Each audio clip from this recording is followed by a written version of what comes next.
안녕하세요. 사연에 빠지다의 DJ 민영입니다. 오늘 사연자는 남편을 생각해서라도 시댁 식구들과 문제를 일으키지 않고 애써 참아보려고 했는데 결국은 이성을 잃고 펑 터져버리고 말았다는데요. 과연 어떤 사연인지 들어보시겠습니다. 오늘도 두 가지 사연 준비되어 있어요. 끝까지 들어주실 거죠? 그럼 바로 시작할게요. 구독과 좋아요도 잊지 말고 꾹 눌러주세요. 안녕하세요. 저는 40대 여자입니다. 저는 결혼한 지 15년이 넘었어요. 주변에서는 결혼한 지 10년이 넘으면 시집살이도 겪을 만큼 겪어서 누가 뭐라고 해도 다 그러려니 한다던데 저는 15년이 지난 지금에도 아직도 시댁 식구들 사이에서 적응을 못하고 있어요. 사실 제가 남편과 결혼한다고 했을 때 시어머니께서 저를 많이 반대했어요. 제 학벌, 직업, 집안 뭐 하나 마음에 드는 게 없다고 하시더라고요. 처음에 시어머니께서 저를 반대하신다는 사실을 알았을 때는 저도 너무 서러웠어요. 저도 나름 집안에서는 귀한 딸이에요. 부모님께서 경제적으로 여유가 있지는 않았어도 어떻게든 제게 부족한 것 없이 해주시려고 평생 노력하시면서 사신 분들이에요. 그런 부모님을 생각해서라도 시부모님이 반대하는 결혼만은 하고 싶지 않았어요. 그래서 남편과 헤어지려고도 했습니다. 그런데 남편과 제 사이가 그렇게 쉽게 헤어질 수 있는 사이가 아니더라고요. 남편이 결혼할 여자가 있다고 시어머니께 이야기를 하고 난 뒤 시어머니께서 저를 따로 찾아오셨어요. 그러고는 저를 보자마자 미간을 구기시며 당장 남편이랑 헤어지라고 하셨죠. 내가 사실 아가씨 조건만 듣고도 이 자리에 절대 나오고 싶지 않았었는데 내 아들놈 하는 짓 보니 웬만해서 쉽게 헤어질 것 같지가 않더라고. 그래서 내가 아예 직접 오늘 나왔어요. 아가씨도 눈치가 없는 게 아니라면 나나 우리 아들 보면 딱 감이 오지 않아? 아가씨 같은 사람이 우리 집안에 어울릴 리가 있냐고. 순간 저는 제가 드라마 속에 들어와 있는 줄 알았습니다. 이러다가 돈봉투도 받고 물세례도 받는 거 아닌가 싶더라고요. 저도 마음 같아서는 뭐 이런 아줌마가 다 있나 싶어 한마디 하고 싶었지만 남편을 생각해서 마음을 가다듬었어요. 어머님 보시기에 제가 석순 씨에 비해서 학벌이나 직업이 많이 부족해 보이시겠지만 제가 이래봬도 외국에서 직장 생활도 하며 쌓은 경험도 많고 외국어도 소질이 있어요. 더군다나 석준 씨랑 만난 지 2년이 넘었는데 한 번도 다툰 적이 없이 잘 맞아요. 저희 한 번만 믿어주시고 교제 허락해주시면 예쁘게 만나는 모습 보여드릴게요. 남편은 저와 많이 다른 사람이긴 했어요. 저는 남들 다 나오는 대학도 못 나온 고졸이거든요. 저는 공부에 영 뜻이 없어서 고등학교를 졸업하자마자 바로 인도네시아로 넘어가 공부를 하며 돈을 벌었습니다. 그러고는 바로 여행사에 들어가 가이드 생활을 오래 했어요. 반면 남편은 명문대를 나와 대학원까지 졸업하고 외국에서 경영자 과정까지 밟은 인재예요. 당시에 남편은 친구들과 사업을 하며 대학에 강의도 나가고 있었습니다. 그뿐만이 아니에요. 남편네 집안은 남편뿐만 아니라 다른 가족들도 모두 다 조건이 좋아요. 시어머니도 명문여대 음대를 졸업하셨고 시아버지는 의대 교수이자 성형외과 의사예요. 남편의 동생들도 의사이거나 교수입니다. 상황이 그렇다 보니 시어머니께서 저를 반대하시는 게 한편으로는 저도 이해가 갔습니다. 저 같아도 아들이 아깝기는 할 것 같았어요. 아가씨가 세상 물정 모르고 참 순진하네. 우리 석준이랑 인도네시아에서 만났다고 하더니만 둘이 무슨 영화라도 찍는 줄 알아? 현실에서는 절대 그런 식으로 결혼하는 거 아니야. 연애할 때야 콩깍지 씌어서 서로 무슨 짓을 해도 안 싸우고 다 좋을지 몰라도 결혼하면 서로 조건이 있고 가정 환경이 다르면 매일 피 튀기게 싸우게 돼 있어. 시어머니께서는 저에게 뭘 모른다며 혀까지 끌끌 차며 한심하다는 듯 이야기하셨습니다. 우리 둘째 며느리는 여대 교수에 처가가 다들 교수 출신이고 막내 아들 약혼녀는 곧 교수 임용 앞두고 있어. 예비 처가는 다들 법조인이고. 이 정도만 들어도 우리 집안이 대충 어떤 집안인지를 알겠지? 아가씨는 이름도 들어본 적 없는 여행사 직원에 부모님은 지방 어디에서 시장에서 장사하신다며? 사람이 분수를 알아야지. 아가씨 같은 고졸이 우리 집안에 들어와서 적응이나 할 수 있겠어? 차라리 제게 봉투를 던지거나 물사례를 퍼부었다면 저도 화를 내거나 큰 소리를 칠 수 있었을 텐데 시어머니께서는 차가운 얼굴로 맞는 말만 하시니 저도 할 말이 없더라고요. 그날 시어머니를 만나고 난 뒤 저는 더 생각할 것도 없이 남편에게 바로 헤어지자고 했습니다. 저는 진심이었어요. 남편을 물론 너무나 사랑했지만 시어머니를 만난 순간 제 주제 파악이 바로 됐습니다. 시어머니 말씀이 맞아요. 아무리 서로 좋아야 하는 결혼이지만 그래도 결혼이라는 게 두 집안이 한 가족이 되는 일인데 이 정도로 서로 집안 수준이 차이가 나면 제 아무리 사이좋은 저와 남편이라도 함께 살다 보면 문제가 생길 수밖에 없겠더라고요. 더군다나 결혼도 하기 전에 이미 시어머니께서 저를 저 정도로 마음에 들어 하지 않으시는데 제 결혼 생활이 순탄할 리 없으니까요. 그런데 생각지도 못한 복병이 있었습니다. 남편이 저를 놔주지 않았어요. 시어머니께서 아무리 반대하셔도 저와 결혼하겠다고 우겼습니다.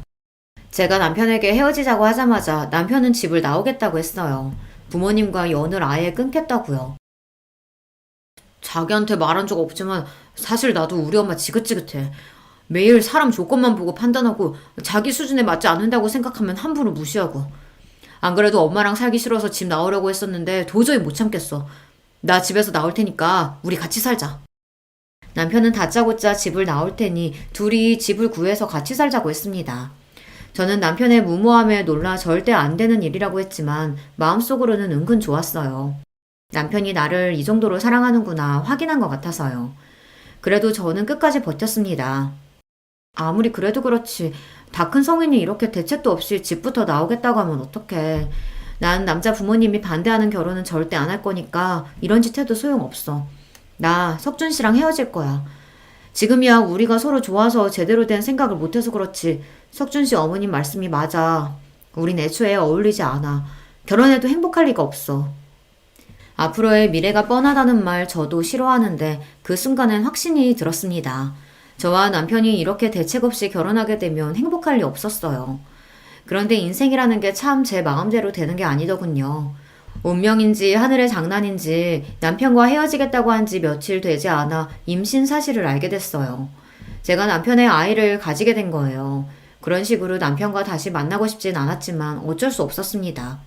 어른들의 이기심 때문에 남편과 저의 사랑으로 생긴 아이까지 힘들게 만들 수는 없었으니까요. 그렇게 저와 남편은 뱃속의 아이 덕분에 결혼하게 됐습니다. 물론 임신 사실을 남편에게 알리고 시어머니께서 알게 되신 이후에도 평탄하지는 않았습니다. 임신? 내가 어른으로서 알아듣게 결혼은 절대 안 된다고 그렇게 이야기했는데도 감히 이런 짓을 벌여? 내 앞에서는 순진한 척 얌전한 척 하더니만 내 아들이랑 결혼하려고 아주 별수를 탔었구나. 천박해서 원. 이래서 가정교육이 중요한 거라니까. 시장에서 장사 안 하는 양반들이 얘한테 뭘 가르쳤겠어? 엄마, 무슨 말이 그렇게 해요. 우리가 일을 벌이긴 뭘 벌여요. 이게 다 우리가 운명이라서 생긴 일이니까 더는 내 아내 될 사람 모욕하지 말아요. 남편은 무슨 일이 있어도 저와 결혼할 생각이니 더는 반대하지 말라고 단호하게 말했습니다. 안 그러면 부모님 허락 없이도 저와 따로 결혼하겠다고요. 어머머, 여보, 무슨 말이라도 좀 해봐요. 우리 집안 장남이 말도 안 되는 여자랑 결혼하겠다잖아요. 시어머니는 손을 부들부들 떨며 뒤에 목을 잡으며 시아버지를 애타게 불렀습니다. 저도 그날 시아버지를 처음 뵙는 자리라 많이 긴장했었는데 다행히 시아버지는 예상했던 것과 달리 인자해 보이시더라고요. 당신은 배울 만큼 배웠다는 사람이 남의 집 귀한 딸내미한테 말도 안 되는 여자애가 뭐야? 에휴, 창피해서 뭐. 이름이 지영이라고 했죠? 반가워요. 나는 석준이 아비 되는 사람입니다. 결혼 날짜도 잡기 전에 애부터 가졌으니 지영 양 부모님께서 걱정이 많으시겠네. 석준이 네가 빠른 시일 내로 지영 양이랑 상의해서 상견례 날짜부터 잡아라. 배 나오기 전에 식부터 올려야지. 그래도 하늘이 나를 완전히 미워하시지는 않는구나 라고 생각한 게 시아버지 덕분이었어요. 임신 사실을 알고 처음 뵌 시아버지께서는 저에게 아무런 질문도 없이 그냥 바로 저를 가족으로 받아주셨습니다. 그때의 감동은 말로 표현할 수가 없어요. 물론 시아버지의 말씀에 시어머니는 바로 화를 내시며 상견례는 무슨 상견례냐고 버럭 소리를 지르셨지만 그래도 시아버지의 중재 덕분에 무사히 결혼 허락을 받아 상견례도 하고 식도 올렸습니다. 허락을 받았다는 안도감도 잠시, 결혼과 동시에 제 삶은 180도 달라졌습니다. 시어머니께서 어쩔 수 없이 저를 받아주시긴 하셨지만 여전히 저를 탐탁지 않아 하셨기 때문에 저를 대하는 게 전과 다르지는 않았어요. 시어머니께서는 결혼을 허락해 주시는 대신에 저에게 조건을 거셨습니다. 내가 100번 양보해서 결혼을 허락하긴 했지만 그래도 네가 명색이 우리 집안 맏며느리인데 이대로는 도저히 안 되겠다. 남들 다 나오는 대학도 안 나왔으니 사람들 앞에서 내세울 수가 있어야지. 시골이면 바로 직장부터 그만두고 우리 집에 들어와서 살아. 딱 3년만 우리 집에 살면서 대학도 다니고 나한테 이런저런 살림이라도 좀 배워. 시어머니는 어차피 임신도 했으니 여행사를 그만두고 시댁으로 들어와 신접살림을 시작하라고 하셨습니다. 마침 아이도 태어나고 육아도 해야 하니 같이 살면서 대학도 다니고 집안 살림을 시어머니에게 배우라고요. 겉으로 듣기에는 시어머니께서 저를 굉장히 배려해 주시는 것처럼 말했지만 그건 제가 원하는 게 아니었어요. 이제와 갑자기 대학에 가는 것도 직장을 그만두는 것도 제가 원하는 게 아니니까요. 더군다나 시어머니께서는 저에게 일절 묻지도 않고 본인 마음대로 제 인생을 좌지우지하려고 하시니 기분이 썩 좋지 않더라고요. 어머님이 보시기에는 제가 다니는 직장이 별 볼 일 없어 보일지 모르지만 저한테는 굉장히 중요한 일이에요. 회사에서 가능하다고 하면 아이 낳기 전까지는 일하고 싶어요. 그리고 대학도 제가 워낙 공부에는 뜻이 없어서 가고 싶지 않습니다. 이 나이에 다시 대학에 들어간다는 건 생각해 본 적도 없고요. 저는 애써 조심스럽게 제 생각을 시어머니에게 이야기했습니다. 하지만 제 이야기를 곱게 들어주실 시어머니가 아니었어요. 내가 언제 네 생각 물어봤니? 난 지금까지 살면서 내가 고졸 며느리 보게 될 거라고는 꿈에도 생각해 본 적 한 번도 없어. 이건 네 개인의 문제가 아니라 우리 집안의 문제야. 잔말 말고 내가 시키는 대로 해. 시어머니께서는 제 이야기를 들은 채도 안 하시고 강압적으로 나오셨어요. 정말 한숨만 나오더군요. 그때였어요. 원래 시집살이 시키는 시어머니보다 말리는 시누이가 더 얄밉다고 하더니만 옆에 있던 동서가 굳이 나서서 시어머니 편을 들더군요. 어머 형님, 어머니께서 대학도 보내주고 육아에 살림까지 도와주신다고 집에서 쉬라고 하는데 뭐가 그렇게 생각이 많으세요? 나 같으면 좋아서 바로 그만둘 텐데. 아이고, 우리 둘째 며느리는 대학에 없어서는 안 될 존재인데 절대 그만두면 안 되지. 큰애야, 어차피 몇 년 다녀도 내세울 게 없는 직장인데 괜히 시간 날리면서 다니면 뭐해. 괜히 몇 푼 번다고 애한테 소홀할 게 뻔하지. 내 말대로 대학 다니면서 애 키우는 게 훨씬 나아. 동서까지 있는 자리에서 시어머니는 대놓고 저를 구박하셨어요. 제가 무슨 말만 해도 괜한 소리 하지 말고 당신이 시키는 대로 무조건 하라고 하셨죠. 저는 동서 앞에서 자존심이 상하는데도 제가 말해봐야 소용없다는 걸 알다 보니 자꾸만 입을 꾹 다물게 됐어요. 지금 생각하면 제가 바보였어요. 애초에 결혼을 안 했으면 몰랐을까. 어렵게 한 결혼인 만큼 제가 참고 인내하는 수밖에 없다고 생각했습니다. 안 그래도 마음에도 안 드는 며느리가 시부모님과 한 집에 사는데 괜한 문제까지 일으키면 더는 시부모님과 가까워질 수 없을 것 같아서요. 저는 결국 시어머니 말씀대로 결혼과 동시에 일을 그만두고 입시 공부를 다시 시작했어요. 시어머님이 알아봐 주신 학원에 다니며 준비했습니다. 제가 하고 싶어서 하는 공부가 아니어서 그런지 배가 점점 불러오는 몸으로 하기 싫은 공부를 억지로 하니 제 컨디션은 나날이 안 좋아졌습니다. 더군다나 시어머니와 같이 살면서 받는 스트레스가 워낙 많다 보니 식욕도 거의 없었어요. 병원에 갈 때마다 의사는 체중이 잘 늘지 않는다고 걱정하면서 산모가 많이 먹어야 한다고 했습니다. 스트레스도 태아에게 좋지 않다고요. 저도 의사 말대로 스트레스 받지 않고 뱃속에 아이만 생각하고 싶었지만 쉽지 않았습니다. 아침에 눈만 뜨면 시어머니께서 이거 해라 저거 해라 잔소리를 하셨고 틈만 나면 동서와 비교하면서 혀를 찼습니다. 한 번은 그런 적이 있어요. 시어머니 생신이 다가와서 친정어머니께서 떡을 보내주셨는데요. 동네에서 제일 유명한 떡집에서 금방 한 떡을 바로 냉동 포장해 동서와 나눠 먹으라고 2박스나 보내셨죠. 저는 새벽부터 일어나 시어머니 생신상을 차려드리면서 친정어머니께서 보낸 떡을 한 접시 같이 냈습니다. 맛이라도 보시라고요. 그런데 떡을 보자마자 시어머니께서 눈살을 찌푸리셨습니다. 아침부터 밥에 미역국도 버거운데 웬 떡이냐고요. 어머님 평소에 몸매 관리하시느라 아침에 간단히 드시는 건 잘 알지만 그래도 생신 아침인데 미역국은 드셔야죠. 그리고 이 떡은 엄마가 어제 저녁에 퀵으로 보내주셨어요. 친정 근처에서 제일 유명한 떡집에서 맞추신 거예요. 서울 사람들도 여행 가면 줄 서서 사 먹는 데라고 하더라고요. 동선에도 주라고 넉넉히 보내셔서 동선에도 한 박스 주려고요. 시어머니께서 워낙 저에게 친절하지 않으신 분이라는 걸 알기에 저도 매번 실실 웃으며 애교 섞인 목소리로 말한다는 게 쉬운 일은 아니에요. 그래도 시어머니에게 잘하고 싶은 마음에 매일 마음을 다잡고 노력했습니다. 하지만 역시나 시어머니는 제 마음을 몰라주셨어요. 어머, 요즘 세상에 누가 생일날 떡 먹는다고. 역시 크네. 너희 부모님은 지방분들이라 그런지 많이 뒤처지시긴 했다. 어떻게 사돈네에 이런 촌스러운 떡을 보낼 생각을 한다니? 아참, 그리고 행여나 눈치 없이 둘째네 떡 보낼 생각은 하지도 마라. 내 생일이라고 둘째네 사돈네는 강남 신세계에서 명품 스카프까지 사서 보냈는데 거기다 대고 네가 친정에서 보냈다고 떡하니 떡을 보내면 그 집에서 우리 집안에 뭐라고 생각하겠어?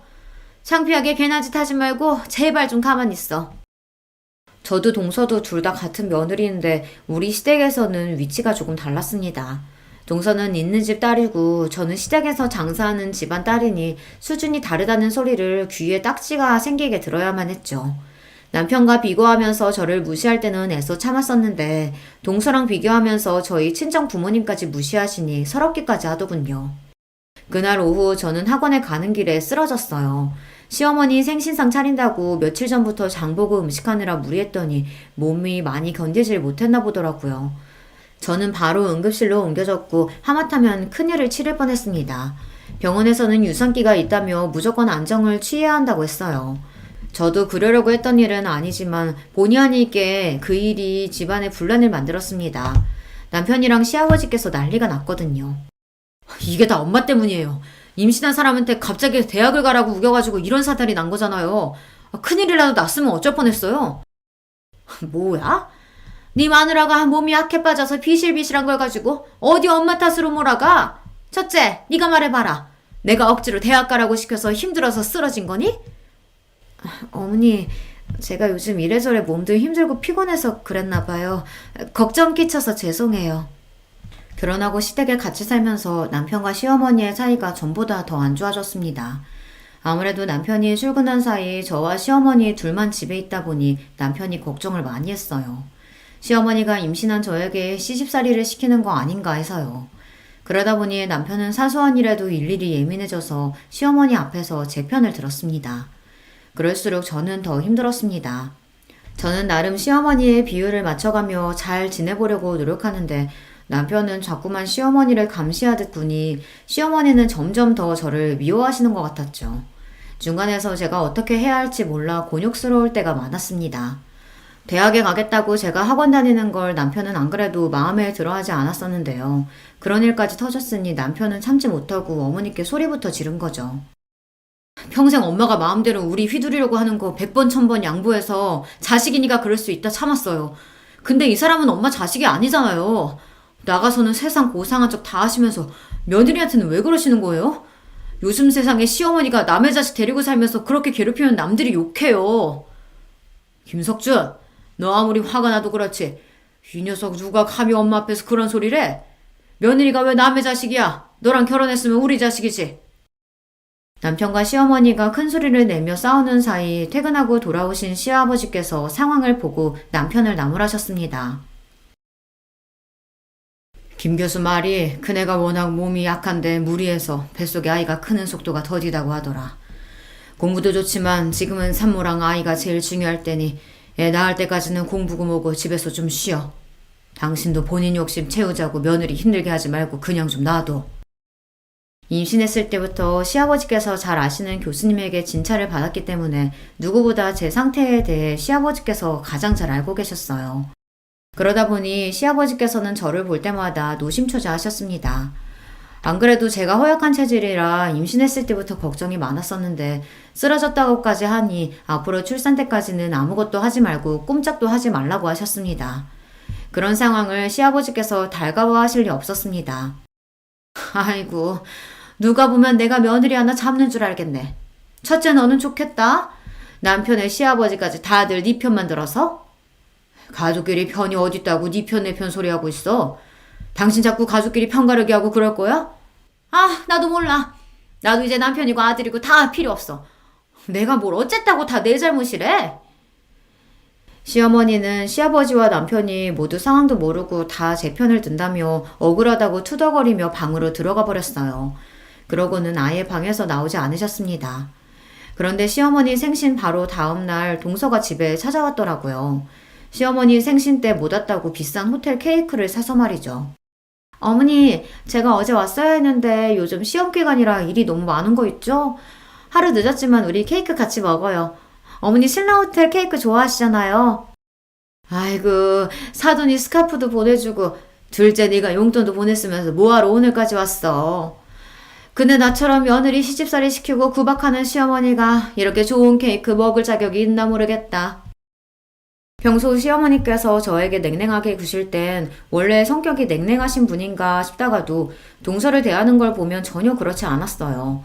사람을 대놓고 차별하는 것도 아니고 시어머니는 동서에게는 굉장히 자상하고 따뜻하셨거든요. 어머, 어머님 그게 무슨 말씀이세요? 어머님이 무슨 며느리한테 시집살이를 시킨다고요? 도대체 누가 그런 말도 안 되는 소리래요? 시어머니는 이때다 싶으셨는지 동서에게 어제 있었던 일들을 하소연하듯 토로하셨습니다. 제가 옆에 있는데도 말이죠. 아들 키워봐야 다 소용없다더니만 장가 가니까 아들놈이 자기 마누라 편 만드는 거 있지? 둘째 너는 절대 자식 낳지 말고 그냥 네 인생 살아. 내가 아주 다 늙어서 서러워 죽겠다. 시어머니께서 저더러 들으라는 식으로 연신 어제 일을 이야기하시며 비아냥거리시는데 저로서는 할 말이 없더군요. 제가 같이 있어봐야 좋은 소리 못 들을 것 같아 저는 자리를 피해 주방에 있었습니다. 시어머니와 동서 사이에 껴봐야 좋을 게 없으니까요. 그런데 굳이 주방까지 따라온 동서가 안 해도 될 말을 하더군요. 형님도 참 대단하세요. 어떻게 쓰러져도 어머니 생신날 떡하니 쓰러져요. 그 덕에 아버님께서 형님 편만 들어주셨다면서요? 역시 외국에서 가이드 하면서 산전수전 다 겪으셨다더니 대단하긴 하네요. 동서, 그게 무슨 뜻이야? 설마 내가 지금 일부러 쓰러지기라도 했다는 거야? 동서가 말하는 뉘앙스가 아무래도 거슬려서 저는 서울거지를 하다 말고 정색했습니다. 그런데도 동서는 당황한 기색조차 없더군요. 앞뒤 정황이 아무래도 이상하잖아요. 일도 그만두고 집에서 팽팽 놀면서 도대체 쓰러지긴 왜 쓰러져요?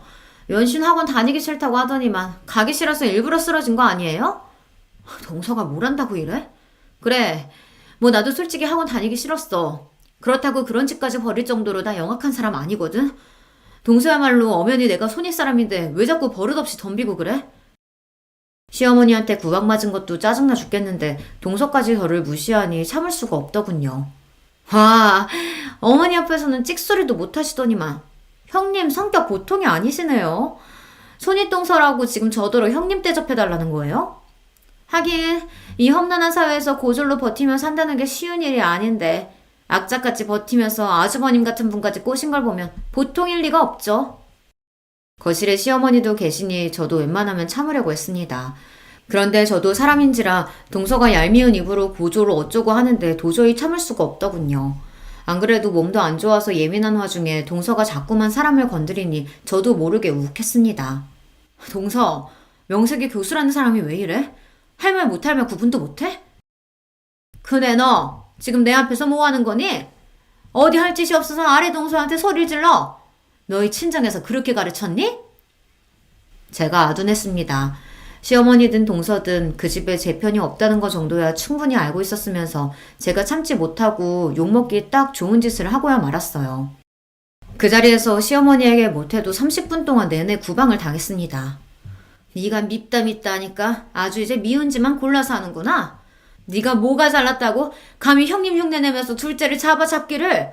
지금 당장 둘째한테 사과하지 못해? 애초에 시어머니는 제 이야기를 들어줄 생각 따위 없다는 사실을 알다 보니 저도 입을 꾹 다물어 버렸습니다.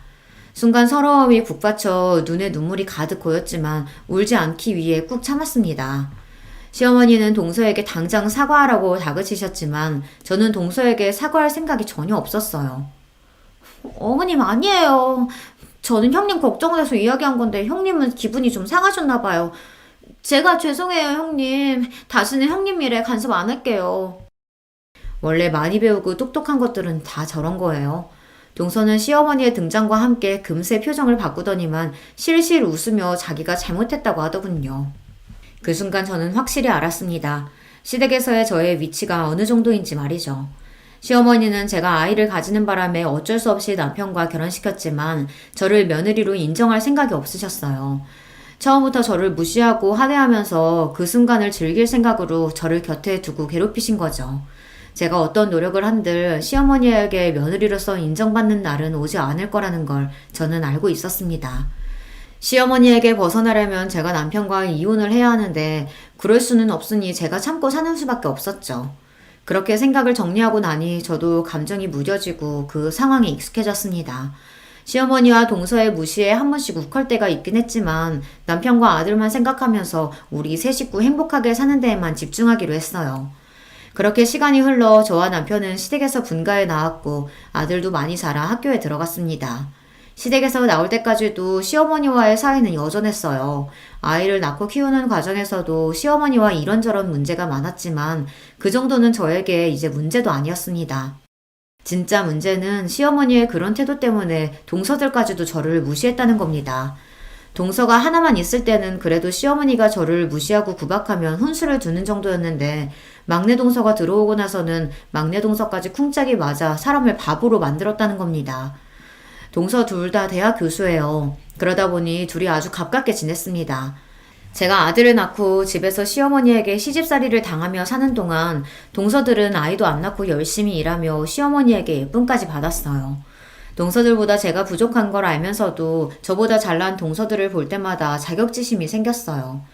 저보다 공부도 많이 하고 집안도 좋은 동서들이 제 앞에서 대학 때 이야기를 하거나 교수로 있는 대학에서 있었던 이야기를 하면 괜히 저를 무시해서 저런 소리를 하는 건가 싶더라고요.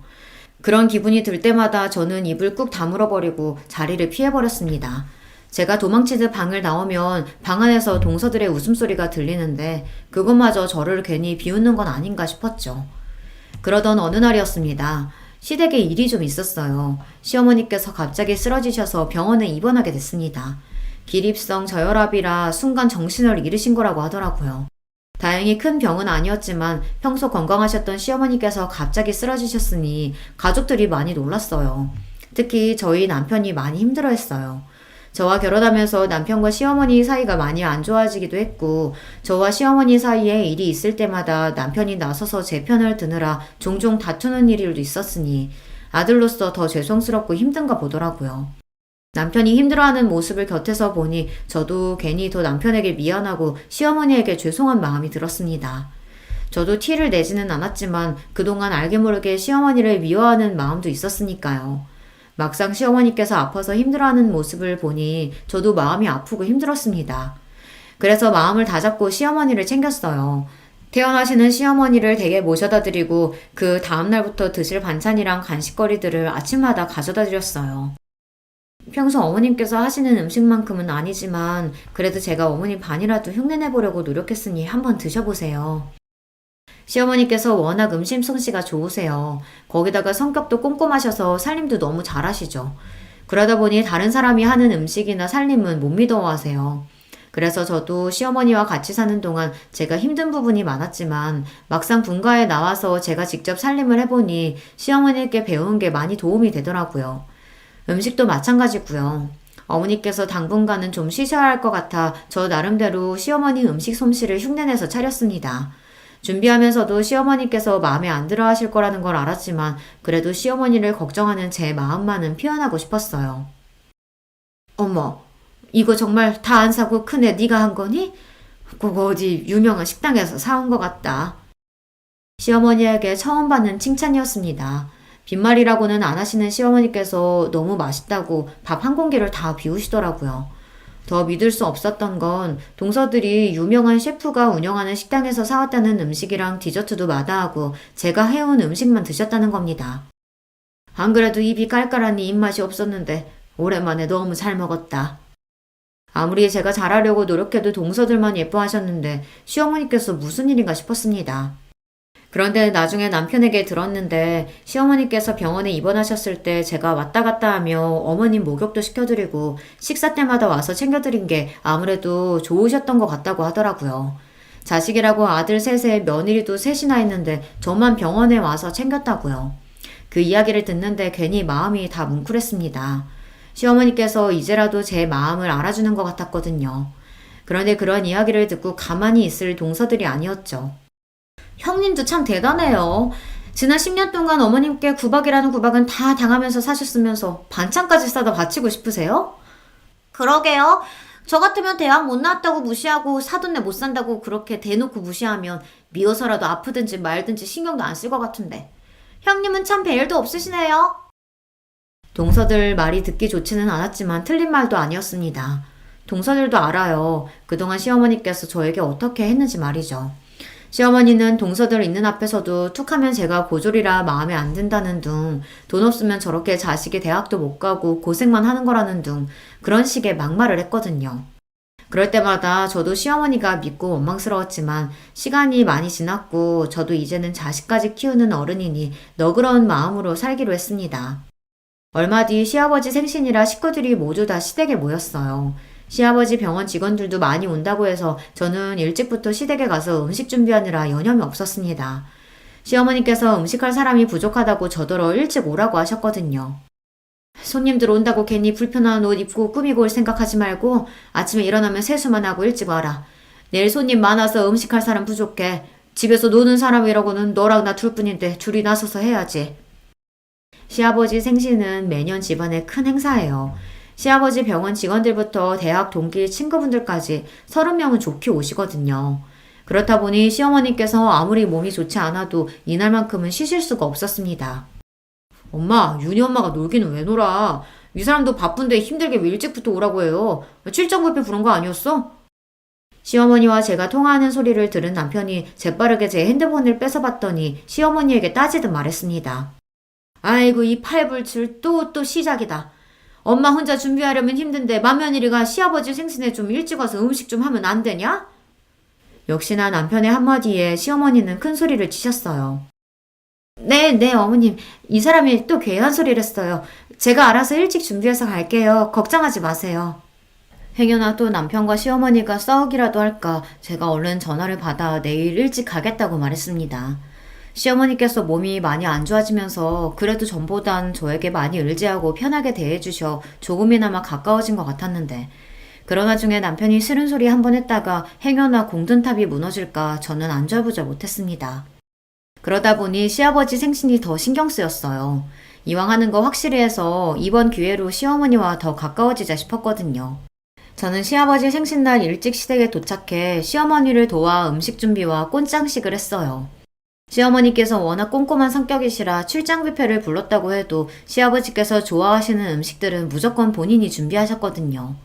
한참 음식 준비로 바쁘다 보니 시간 가는 줄 몰랐는데 역시나 동서들은 느즈막히 와서는 일이 바빠네 어째네 하면서 자기들끼리 죽는 소리를 해댔어요. 마음 같아서는 듣기 싫어서 조용히 하고 빨리 일이나 거들라고 하고 싶었지만 제가 어디 이 집안에서 그런 소리나 할 수 있는 사람인가요? 저나 조용히 하고 일이나 해야 했죠. 그러던 중 일이 좀 있었습니다. 시아버지 친구분이 몇 분 오셨는데 동서들도 아시는 분들인지 나서서 호들갑을 떨며 자리에 앉더라고요. 가는 길에 음식이라도 몇 가지 상에 가지고 가면 좋으련만 동서들은 손 하나 까딱 안 하고 자기들 좋아하는 맥주만 쏙 들고 가버렸어요.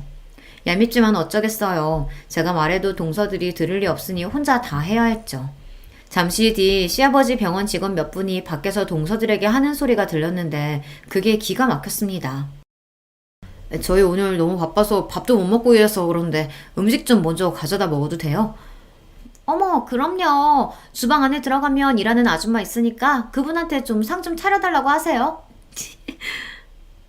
저에게 들리는지 안 들리는지 알고 그러는 줄은 모르겠지만 막내 동서는 뻔히 주방에 저 혼자 있는 걸 알면서도 직원들에게 일하는 아줌마한테 달라고 하라는 소리를 하더군요. 그러면서 동서랑 둘이 시시덕거리는데 기분이 확 상했습니다. 아무리 자기들이 나를 무시해도 그렇지 사람을 뒤에 두고 저런 짓을 하나 싶어서요.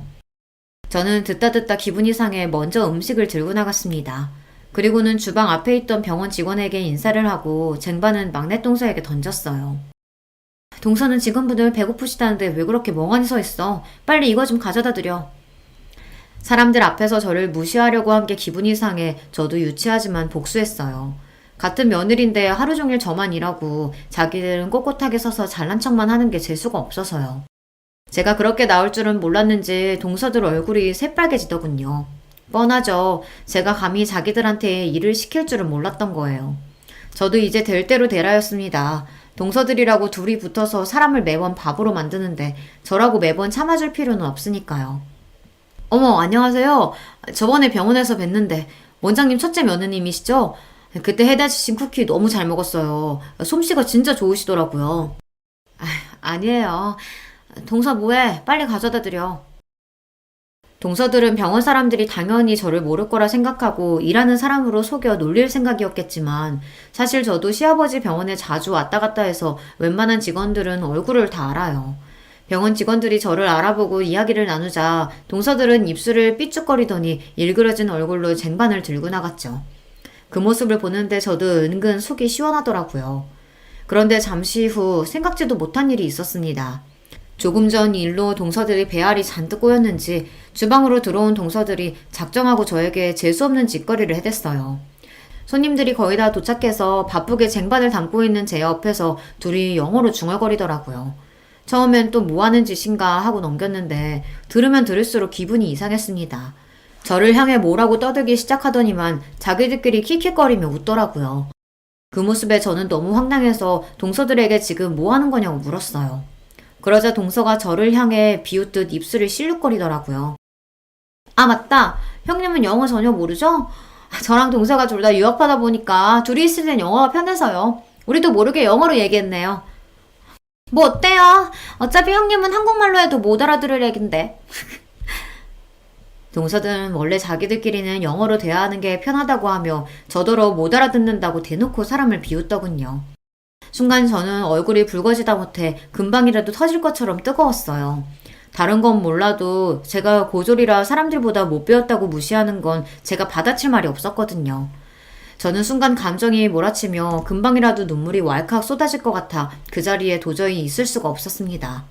화장실에 간다고 대충 둘러대고 서둘러 주방을 나와버렸어요. 그러고는 혹여나 엉망이 된 얼굴을 누구에게 들키기라도 할까봐 얼른 2층으로 올라왔습니다. 분가하기 전에 저와 남편이 쓰던 방에 들어와 있었어요.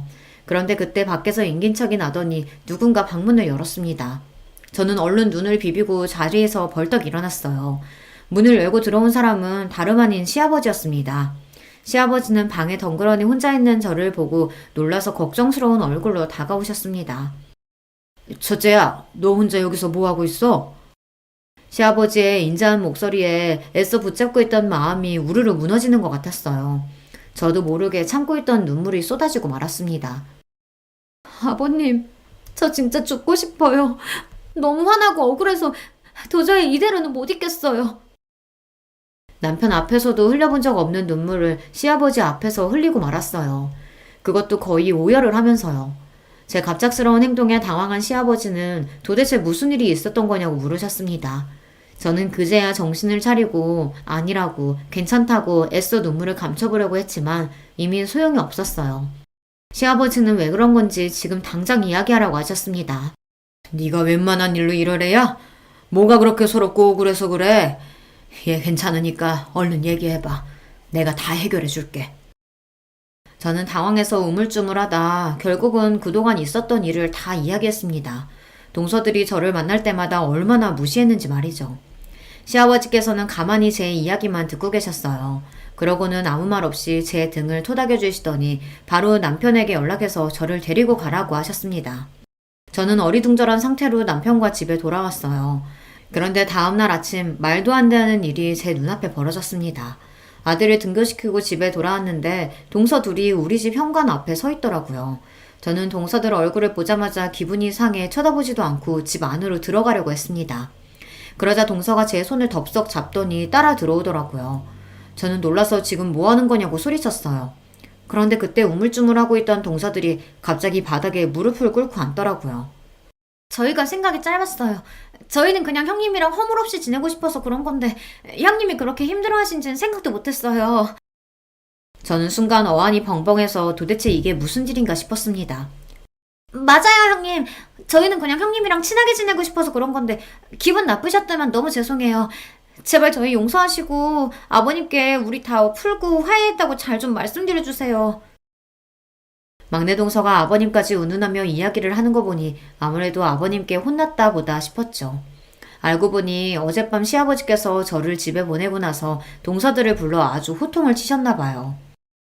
너희들이 그깟 대학 좀 나오고 외국물 좀 먹었다고 대단한 줄 아나 본데 나는 절대 그렇게 생각 안 한다. 너희야 운 좋게 부모 잘 만나서 부모님이 다 알아서 뒷바라지 해줬지만 그네는 너희랑 달라. 혼자 힘으로 그 먼 외국 땅까지 가서 돈 벌고 자리 잡은 애라고. 그뿐만이 아니었어요. 원래 둘째 아들에게 원장 자리를 넘겨주신다고 하셨던 아버님께서 말을 바꾸셨대요. 그동안 너희가 몰라서 그렇지. 우리 병원에 동남아 손님들 몰고 온 건 다 큰애 덕분이다. 나는 생각도 못하고 있었는데 그네 아는 여행사 대표가 성형에 관심 있는 동남아 큰손을 몇 명을 소개해준 줄 알아? 그 연줄로 올해 최고 매출 찍은 거라고. 거기다가 큰애가 통역까지 다 해줬다. 내가 그래서 얼마나 덕을 많이 받는데? 너희 큰애가 인도네시아 말해도 얼마나 멋있는 줄 아냐? 그깟 남들 다 아는 영어 좀 한다고 뻐기기는. 그랬습니다. 제가 몇 년 전부터 잘 아는 여회사 사장님께서 부탁하셔서 시아버지 병원을 소개했어요. 최근 동남아에서 오시는 손님 중에 한국에서 성형을 받고 싶어하는 사람들이 많다고 하더라고요. 그래서 몇 번 제가 손님들을 모시고 시아버지 병원에 가서 통역도 해드렸죠. 그 이후 소문이 좋게 나서 외국인 손님이 대폭 늘었어요. 그 일로 시아버지께서 저에게 매우 고마워하셨습니다. 목동이가 굴러왔다고요. 아버님, 형님 말만 들으시고 저희 오해하신 것 같은데 저희 형님 무시한 거 아니에요. 저희는 그냥 형님이랑 허물없이 지내려다가. 뭐? 허물없이? 두 번만 허물없이 지냈다가 아주 이제 동사들끼리 욕도 하겠다. 나도 지난 10년 동안 너희 며느리 셋 다 지켜봤어. 너희들이 아무리 학벌이 좋고 직업이 좋다고 해도 남편 챙기고 집안일 챙기는 면에서는 그네 발톱에 때만도 못해. 그런 것들이 어디서 잘난 척이야? 앞으로 병원 일은 큰애랑 큰며느리한테 맡길 테니까 그런 줄 알아. 의사인 둘째 서방님이 당연히 병원을 물려받을 줄 알았는데 시아버지의 생각은 달랐습니다. 병원을 운영하는 일에 있어서는 저나 남편이 훨씬 더 나을 것 같다고 저희에게 물려주시겠다고 했어요. 아버님, 그게 말이 돼요? 아주머님이랑 형님은 둘 다 의사도 아니고 병원 일은 조금도 모르는데 병원을 맡긴다뇨. 그럼요. 아버님, 그건 누가 봐도 아니죠. 둘째 아주머님이 병원을 위해 얼마나 열심히 일하시는데요. 병원도 엄연히 사업이야. 의사야 병원에 차고 넘치는데 병원 운영은 사업가가 맡아서 하는 거지 뭐. 아버님께서 워낙 완강하게 나오시니 동서들은 어쩔 줄 몰라하며 시아버지 앞에 머리를 조아렸습니다. 아버님, 제가 잘못했어요. 다시는 형님한테 그런 짓 안 하고 잘할게요. 어머님도 준혁 씨 성격 잘 아시잖아요. 저 때문에 병원장 자리에 아주버님한테 넘어갔다고 하면 저랑 안 산다고 난리칠 거예요. 이건 나한테 얘기한다고 될 일이 아니다. 당장 큰애한테 가서 사과하고 잘못했다고 빌어. 그네 마음 풀려야 나도 너희 얼굴 볼 거다. 동서들이 자기들 발로 찾아와 사과할 리가 없는데 웬일인가 했더니만 역시나 시아버지께서 술을 쓰셨더군요. 둘째 서방님이랑 동서가 목매는 병원을 가지고 이야기하셨으니 동서가 똥줄이 탔을 거예요. 막내 동서야 지금까지 작은 동서 옆에 찰싹 붙어 줄로 섰다가 뭔가 시아버지의 마음이 제게 돌아선 것 같으니 다급했던 거고요. 지금까지 내내 저를 하대하며 무시하던 인간들이 한순간에 머리를 조아리고 제 앞에 무릎을 꿇은 모습을 보니 기가 막히면서도 저도 모르게 웃음이 튀어나오더군요. 그 자리에서는 동서들 눈도 마주치지 않고 저는 집으로 들어와 버렸어요. 동서들이 지금까지 저에게 저지른 일들이 있는데 무릎 한번 꿇었다고 이렇게 쉽게 용서해 줄 수가 없었습니다. 그날 이후에도 동서들은 안 하던 짓을 했어요.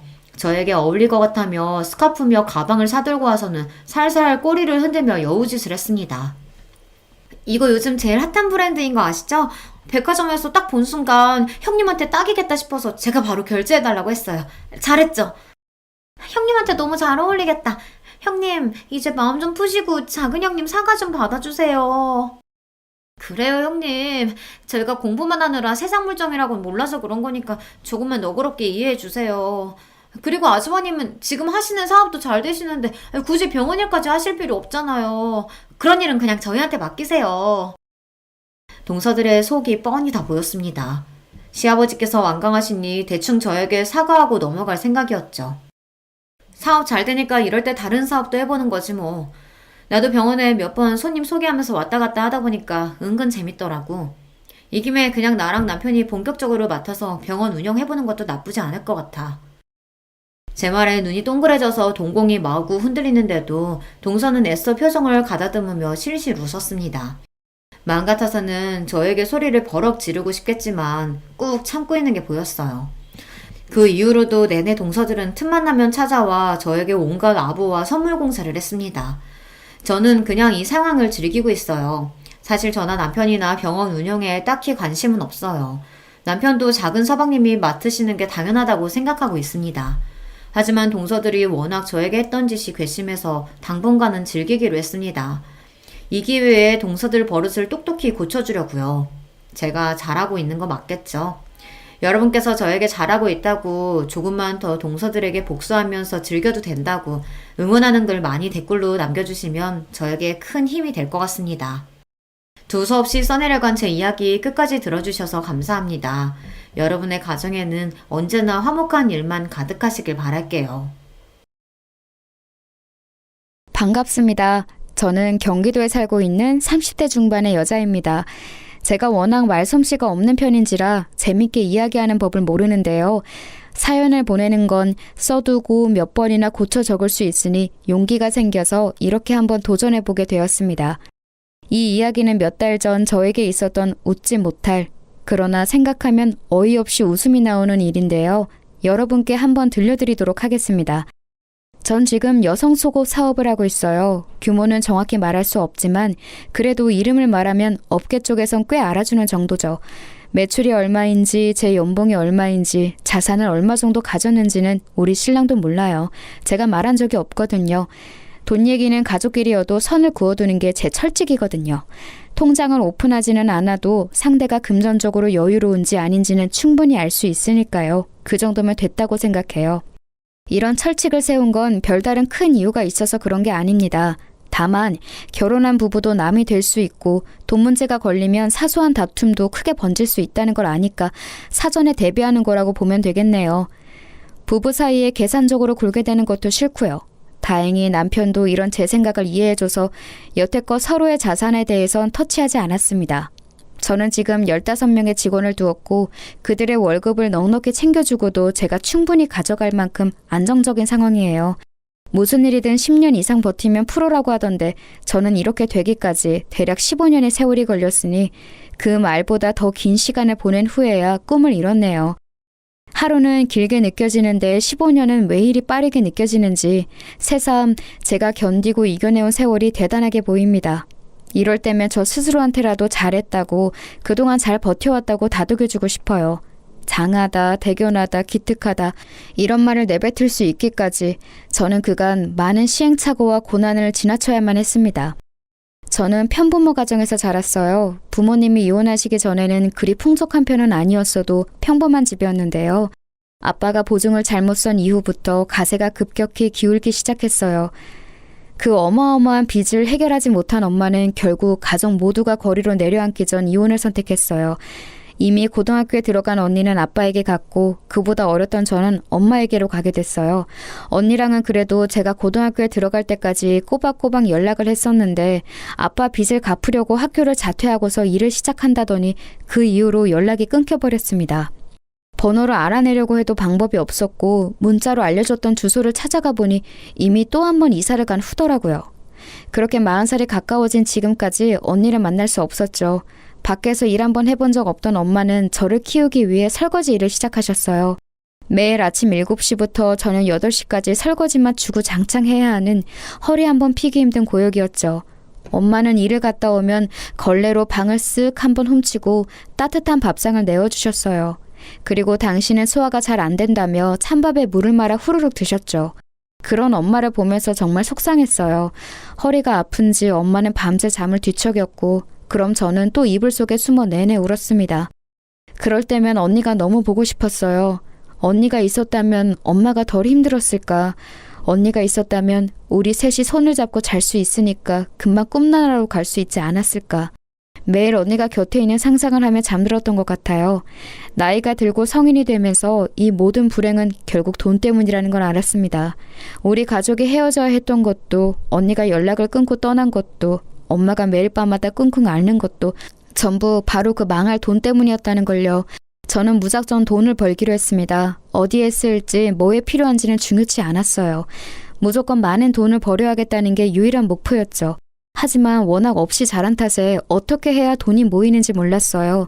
분명한 건 엄마처럼 저렇게 정직한 일, 또 누구나 할 수 있는 일을 하면 계획처럼 금방 돈을 모을 수 없다는 거였습니다. 그래서 떠오른 게 사업이었어요. 누군가의 밑에서가 아니라 제가 대표가 되는 길이 가장 위험하면서도 힘들지만 그만큼 빠르고 확신한 길이라고 생각했거든요. 무슨 분야가 좋을까, 어떤 계통이 내게 맞을까 고민하다가 찾은 게 바로 속옷 사업이었습니다. 15년 전까지만 해도 여성의 속옷은 그리 발달하지 않은 상태였거든요. 구체적으로 밝힐 수는 없지만 제가 목표한 속옷이 컨셉을 위해서 직접 발로 뛰며 시안을 정하고 제작에 돌입했습니다. 많이 실패하기도 하고 예상한 만큼 성과가 나오지 않아 멈추고 다시 시작하고 멈추고 다시 시작하기는 몇 번째. 제 나이 20대 중반이 되고 새롭게 도전한 디자인 제품이 출시된 이후 제게도 조금씩 단골 손님이 생기기 시작했어요. 그때 처음으로 어쩌면 이 일이 가능하겠다. 나 이 일로 밥 벌어 먹고 살 수 있겠다라는 희망이 보였죠. 그 전까지는 영락없이 쫄딱 망하는 게 아닌가 싶었거든요. 돈이 벌리니까 이 일이 더 재밌어졌고 더욱 많은 돈을 만지고 싶은 욕심이 생겼어요. 이상하게도 돈이 벌리지 않을 때보다 더 열심히 일하게 된 거예요. 그렇게 점차 성과가 나타나기 시작한 이후 크게 유명해지거나 판매 수익이 한때 확 높아지진 않아도 매출폭은 천천히 그렇지만 분명하게 커지고 있었어요. 그것만 믿고 지금까지 버텨온 게 15년이 된 겁니다. 이렇게 보니 시행착오를 겪긴 했지만 그래도 확신을 가진 덕분에 엄청 고단했던 길은 아니었던 것 같네요. 마음의 안정이 있는 것만으로도 육체적 힘듦은 어느 정도 극복할 수 있으니까요. 한때 무작정 돈을 많이 버는 게 목표였는데 그래도 어느 정도는 이룬 것 같아요. 이렇게 지금의 자리에 올라 엄마께 집을 사드리고 결혼 자금으로 넉넉히 모아두었거든요. 사실 결혼 자금이라고 하기엔 전 딱히 결혼 생각이 없었기에 그냥 저축하는 것이나 마찬가지였어요. 남들이 다 하니까 엄마가 하라고 하니까 준비했던 것뿐이지 저에게 결혼과 비혼 중에 선택하라고 한다면 비혼이었거든요. 지금 와서 생각해보니 딱히 특별하거나 심각한 이유가 있던 건 아니었고 아마도 일이 바쁘니 결혼과 출산, 육아로 제 시간을 뺏기기 싫었던 것 같아요. 제가 대표인데 자리를 비우는 건 말도 안 된다고 생각했거든요. 안정적인 자리에 안주하지 말고 직원들과 함께 더 나은 좋은 꿈을 향해 쉴 틈 없이 나아가는 게 사업가로서의 제 목표였으니까요. 그렇지만 다짐은 다짐일 뿐 친구들에게 나 결혼 안 할 거야 라고 공개 선언한 지 1년 후 30대가 되고서 저는 마치 거짓말처럼 결혼을 하게 됐습니다. 남자친구와 연애한 지 6개월 만에 날짜를 잡고 식을 올리게 됐거든요. 그야말로 속전속결이었어요. 이런 말도 안 되는 일정은 남자친구와 제가 오래된 선후배 사이였기에 가능했던 일이었습니다. 사실 남자친구는 제 고등학교 후배로 같은 동아리 출신이었어요. 그때 당시엔 집도 가깝고 성격도 잘 맞아서 친한 누나 동생으로 가깝게 지내다가 제가 학교를 졸업하면서 한동안 연락이 끊겼는데요. 운명처럼 성인이 돼서 다시 만나게 된 겁니다. 반가움에 자주 만나게 되고 그러다 보니 정이 생기고 감정이 생겨서 연인으로 발전하게 되었죠. 남자친구는 남자답고 듬직한 편이에요. 저보다 1살 어리지만 본받을 점도 많고 어른스러워서 믿음이 갔어요. 그저 그런 사람이 아니라 훌륭한 인품을 가진 사람이란 걸 확신하기 때문에 결혼까지 한 번에 쭉 나아갈 수 있었던 것 같아요. 지금까지도 곁에서 볼 때 당시에 제 확신이 틀리지 않았다고 생각해요. 어찌됐든 남편이 된 그 사람은 제가 속옷 사업을 하는 것만 알고 구체적인 건 모릅니다. 남편한테 일 얘기하는 거 안 좋아하기도 하고 수익 얘기가 나오면 그냥 대충 얼버무리곤 했죠. 결혼할 때도 딱 반씩 준비해서 집과 혼수를 장만하고 생활비는 매달 초 각자 정해진 금액을 공동 통장에 넣어두고서 생활하니 딱히 벌이를 밝힐 필요가 없더라고요. 제가 이런 신념을 가지게 된 게 어릴 때 부모님의 이혼과 언니와의 이별 때문에 그런 것 같다고 남편에게 솔직히 말해주었습니다. 그러자 남편도 이런 저를 이해해 주더라고요. 시댁에도 제 직업만 이야기하고 경제적인 문제는 오픈하지 않겠다고 해줬어요. 그렇게 우리는 서로를 알아가고 이해하고 받아들이면서 부부가 되어갔습니다. 남편의 가족은 시부모님, 남동생 이렇게 4사람이었어요. 처음 만날 당시 남편 동생은 저희보다 먼저 연애를 했고 시댁 행사 때마다 커플끼리 함께 참여해왔다고 하더라고요. 곧 결혼할 계획이라고도 했고요. 그런데 어쩌다 보니 저희가 더 먼저 하게 된 거예요. 원래 먼저 얘기가 나왔는데 남편과 제가 급하게 날짜를 잡고 해버리는 바람에 뒤로 밀려난 것 같더라고요. 상황을 알게 된 후 미안한 마음이 들어서 시부모님께 지금 이렇게 진행해도 괜찮겠냐고 여쭤봤어요. 그러자 시아버님 말씀으로는 그쪽은 결혼 준비가 안 돼 있어서 어차피 미뤄야 했다고 하셨거든요. 그래서 저도 어느 정도 마음 놓고 서방님한테 죄송하다고 우선 말로 사과드렸어요. 서방님은 점잖고 과묵한 양반 같은 타입이라 정중히 괜찮다고 답해주었죠. 그런데 나중에서야 듣게 된 게 결혼이 미뤄진 것에 대해서 그 동생 여자친구분, 그러니까 지금의 동서는 당시 기분이 굉장히 안 좋았다고 하더라고요. 저희 부부 때문에 본인들 결혼이 미뤄졌다고 제 결혼식에 있던 시댁 친척들한테 이야기하고 다녔대요.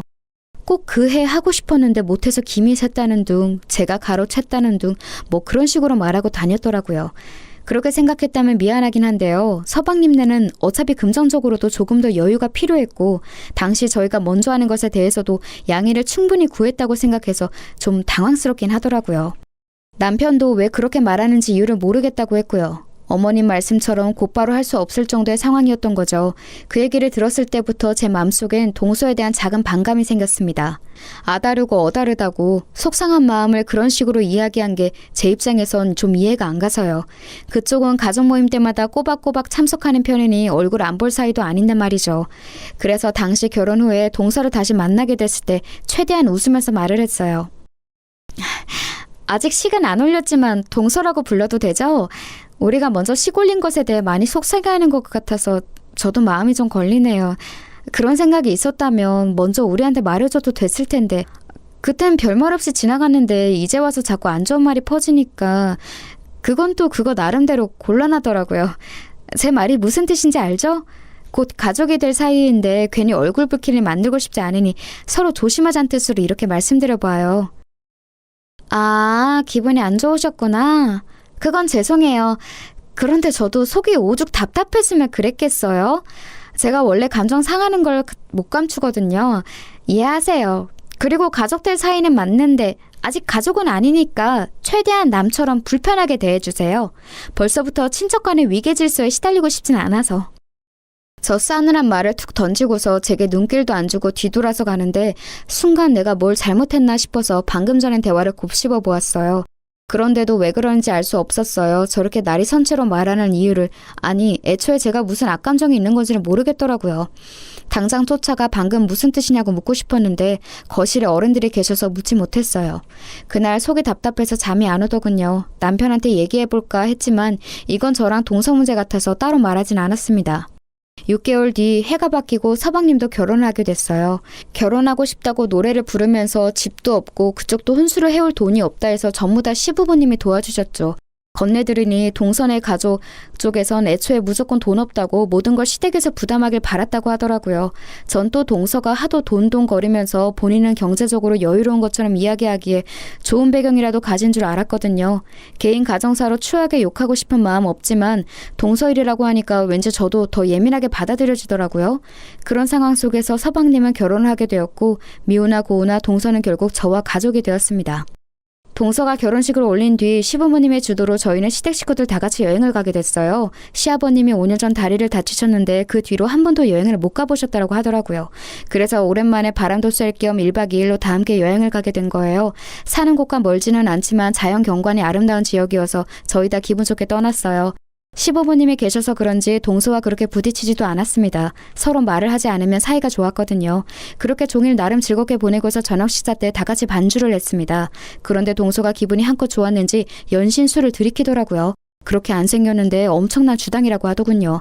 하도 술을 마셔대서 서방님이 말릴 정도라고 하더군요. 동서가 술을 잘 마시는 걸 가족들 아무도 몰랐던지라 다들 토끼 눈이 된 채로 바라보았습니다. 그런데 더 웃긴 건 주사가 장난이 아니더라고요. 노래방을 가자는 둥, 고스톱을 치자는 둥 아주 갖가지 유흥을 제안하면서 동네 떠들썩하게 고래고래 소리를 지르고 동서 말리느라 서방님이랑 저희 남편이 아주 진을 뺐죠. 그 모습을 보니까 한심하지만 귀여운 동생 같아서 오히려 마음이 풀리더군요. 자존심 부리고 못난 말을 해도 결국 너도 20대 후반의 철없는 여자이구나 라는 생각이 들어서요. 그렇게 숙소에 들어가고 나서 서방님은 동서 먹일 약을 사러 나가고 남편은 씻으러 욕실로 들어간 때였습니다. 방에 들어와 쉬고 있는데 갑자기 동서가 벌컥 들어오더군요. 놀라서 무슨 일이냐고 취한 것 같으니 얼른 방에 돌아가 침대에 누우라고 했습니다.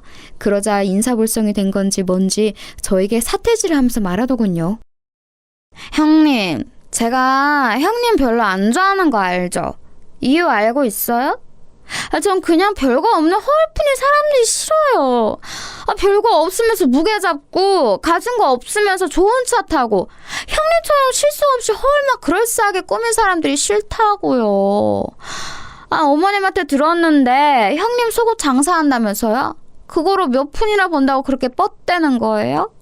형님 일이 시장 나가서 내복 파는 거랑 뭐가 다른데요?